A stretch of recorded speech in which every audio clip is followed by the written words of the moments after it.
கலங்கள் எதிர் பொங்கி மீதளிப்ப மாற்றாதே பால் சொரியும் வள்ளல் பெரும் பசுக்கள் ஆற்றப்படைத்தான் மகனே அறிவுராய் ஊற்றமுடையாய் பெரியாய் உலகினில் தோற்றமாய் நின்ற சுடரே துயிலடாய் மாற்றார் உனக்கு வலி தொலைந்தும் வாசக்கன் ஆற்றாது வந்தும் அடிபணியுமா போலே போற்றியாம் வந்தோம் புகழ்ந்தேலோரம்பாவாய். 16வது பாசுரத்திலிருந்து 20வது பாசுரம் வரைக்கும் எல்லாருக்கும் நமஸ்காரம் பண்ணிட்டு இப்ப கண்ணனை பாடி எழுப்ப வந்திருக்கா ஆண்டாளும் தோழிகளும்.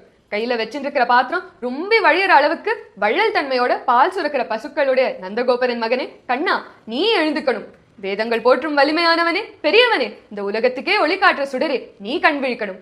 உன்னை எதிர்த்தவாள்லாம் வலிமை தொலைச்சிட்டு வேற கதி இல்லைன்னு உன்னோட பாதங்கள்ல விழ காத்துட்டு இருக்கிற மாதிரி நாங்களும் உன்னோட திருவடிகளோட புகழ் பாடிட்டு வந்திருக்கோம். எங்க வேண்டுகோளை ஏத்துக்கோ அப்படின்னு கேட்டுக்கிறா ஆண்டாள்.